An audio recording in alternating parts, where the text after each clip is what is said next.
નમસ્કાર દર્શક મિત્રો, એમડી ગુજરાતી ન્યૂઝ ચેનલમાં આપનું હાર્દિક સ્વાગત છે। હવે નિહાળીએ આજના મુખ્ય સમાચાર। નમસ્કાર દર્શક મિત્રો, આપ જોઈ રહ્યા છો એમડી ન્યૂઝ ગુજરાતી। હું છું પાયલ બામણિયા। તો જોઈએ આજના મહત્વના સમાચાર સાબરકાંઠાથી અમારા સંવાદદાતા નિલેશ ગમાર સાથે। સાબરકાંઠા જિલ્લાના પોશીના તાલુકાના લાખિયા ગામમાં તારંગા અંબાજી રેલવે પ્રોજેક્ટમાં 8 ગરીબ પરિવારોના મકાન વળતર વગર તોડવાની નોટિસ આપી છે। વધુ વિગત જોઈએ તો પોશીના તાલુકાના લાખિયા ગામમાં ઘણા ગરીબ પરિવારો મજૂરી કરી પોતાના પરિવારનું ગુજરાન ચલાવે છે, ત્યારે એવા 8 થી 9 જેવા ગરીબ પરિવારોનું મકાન કોઈપણ જાતના વળતર વગર પાડી નાખવાની નોટિસ આપી છે।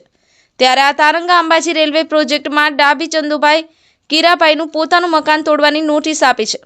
ચંદુભાઈ એવું જણાવી રહ્યા છે કે મને મારા પ્રધાનમંત્રી આવાસ યોજનાનો લાભ મળ્યો હતો, તે દરમિયાન મેં મારા મજૂરીના પૈસા અને ખેતીવાડીના પૈસા ઉમેરી અને અમે ઘણી મહેનત કરી અમારા મકાનનું કામ પૂર્ણ કર્યું છે।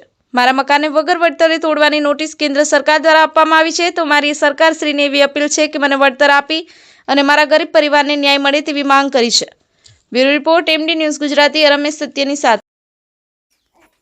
અમાર જાतने पैसे में का मकान बनावो है पण कोई सरकार राहत आपतो नहीं।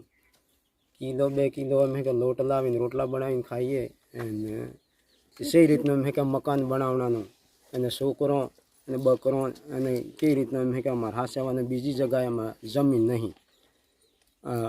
નરેન્દ્ર મોદીએ में का મકાન આપો એને સહાય આપી તેમ કે અમે મકાન બનાવો, અડધા પૈસા ઘેર ના ગાલા ને અડધા પૈસા में का સરકાર એમને નિર્ણય કરીને આપો તેમ કે મકાન બનાવો। પણ હવે કેન્દ્ર સરકાર એમ કે મકાન તોડી દે તેમ કે અમે કઈ રીતે એમ કે બનાવીએ, બીજી જગ્યા બીજી એમ કે જગ્યા નથી અમાર અને આ બધું તૂટફાટ થઈ રહેલું એમ કે કોઈ સરકારે રાહત આપેલી નહીં ને એમ કે મકાન તૂટી જાય છે। લગભગ એમ કે 3-4 લાખનું એમ કે મકાન તૂટે પણ એમ કે કોઈ સરકાર રાહત આપતું નથી। લાઇટ બિલ પણ મારા પાસે છે અને પછી ગેરવેરો પણ એમ કે મારા પાસે કોઈ સરકાર રાહત કરતું નથી। તો સાહેબ એમ કે આવે મારી વિનંતી છે તે સાહેબ કોઈ જો મારું મકાન તૂટે છે આ રેલવેમાં આમ કોઈ સહાય થતી નથી અને કોઈ પૈસા પણ મળતા નથી। મારું નામ સંજયભાઈ કીરાભાઈ, ગામ લાખિયા, પોસ્ટ પોશીના, તાલુકો પોશીના। તો તમારું આ મકાન જે તોડવાનું છે શેના કારણથી તોડવાનું? આ મકાન એમ કે રેલવેમાં